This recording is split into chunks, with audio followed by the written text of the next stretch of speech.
He was one of the wealthiest men in the city, but he decided to secretly trail his own housekeeper one evening, and the truth he uncovered shattered his entire worldview.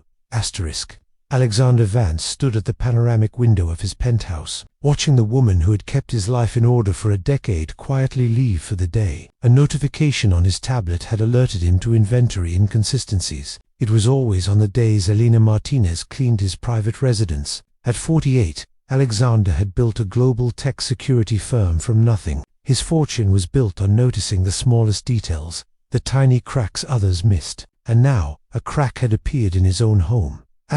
Elena, 56, was a ghost in his machine, flawless, silent, and utterly dependable. She arrived at dawn and departed by dusk, leaving his sprawling apartment immaculate. But the system didn't lie. She was taking things. He told his driver he wouldn't need the car. Instead, he took the unremarkable sedan he used for privacy.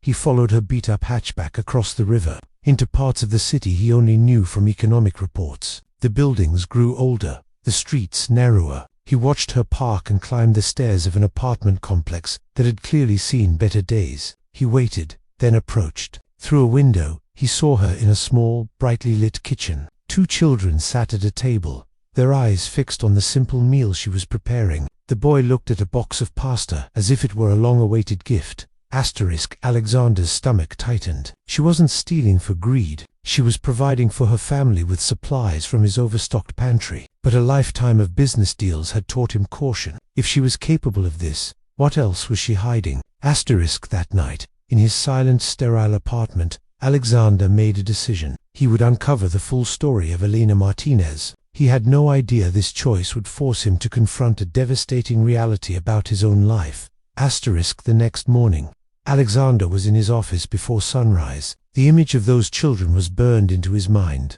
He pulled up Elena's HR file. A decade of service, impeccable records, a monthly salary that was less than he spent on a single bottle of wine. A quick search of her neighborhood revealed exorbitant rents for dilapidated housing. The math was brutal and inescapable. After rent, she had barely enough for her family to survive. He cancelled his morning, his focus completely shattered. For the first time, he saw the city below, not as a map of opportunities, but as a landscape of silent struggles. He drove home and waited. Elena arrived for her afternoon shift, carrying a backpack that wasn't hers. Through his home security feed, he watched her go to a seldom-used study. She unpacked school books and laid them on the desk. His home was her children's sanctuary, a quiet place to learn. They had been living parallel lives inside his walls for 10 years, and he had been completely blind to it. He pressed the intercom. "Elena, could you come to the study, please?" She appeared at the door, her hands still in cleaning gloves. "Is everything all right, Mr. Vance?" He truly looked at her, the gray streaks in her hair, the gentle weariness in her posture. "Please, sit down," he said, gesturing to the leather chair. She hesitated, then perched on the edge. "Your children, they do their schoolwork here." It was a statement. Elena's face fell. "They are very quiet, sir, I promise. It's just, our apartment is very loud. And the groceries." Her composure broke. "I will pay you back. I can work extra." "I'm not asking for repayment," Alexander said, his voice softer than he intended. "I'm asking why you never came to me, why you never asked for a raise, for help." Elena met his gaze, her own filled with a hard-earned wisdom. "Mr. Vance, people in your position, they help from a distance. They rarely want to see the need up close." Her words landed not as an accusation, but as a simple, devastating fact. The silence that followed was heavy with understanding. "I would like to have dinner with you and your family," Alexander said. "This Saturday, if you'll allow it." Elena studied him for a long moment, then gave a single, slow nod. "Saturday, but I must warn you, it will be simple." When she left, Alexander felt a shift within himself, the first tremors of a profound awakening. That Saturday, Alexander navigated his sedan through streets he'd never driven. Elena's apartment was small but meticulously clean. The furniture was worn but cared for. A boy, Matteo, around 10, greeted him with curious eyes. "You're the man from the big building." "I am," Alexander said. "And what do you want to be when you grow up?" "An architect," Matteo declared without hesitation. I want to build strong homes that stay warm in the winter.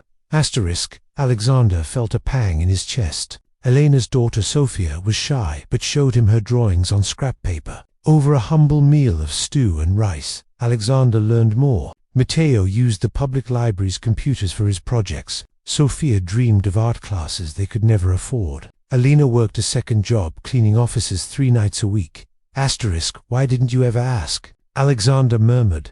Asterisk. Elena smiled sadly. Charity is for foundations, Mr. Vance. Dignity is being seen without having to ask. That sentence became the cornerstone of his resolve. He saw not a problem to be solved with a check, but people whose potential was being stifled by circumstance. He saw brilliance in Matteo's eyes and creativity in Sophia's hands. Asterisk. On his drive back to a home that now felt hollow, he called his CFO. James, I need the numbers on a 100% salary increase for all our support staff, and I want to establish an educational fund for their children. No limits. Asterisk. On Monday, Alexander walked into the main boardroom. The 43 members of his support staff, cleaners, security, kitchen crew sat nervously.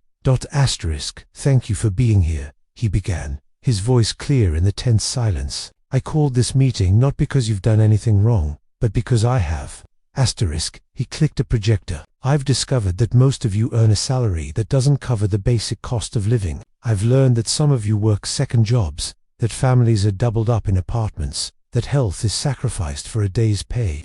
He saw heads nod, saw eyes glisten. Elena uses my home as a classroom for her children. This ends now. Asterisk. He clicked to the next slide. Effective immediately, all your salaries are doubled. A collective gasp filled the room. Furthermore, we are launching a full scholarship program for every child of an employee who wishes to pursue higher education. We are implementing comprehensive family health care with no deductibles, and we are building an on-site childcare center.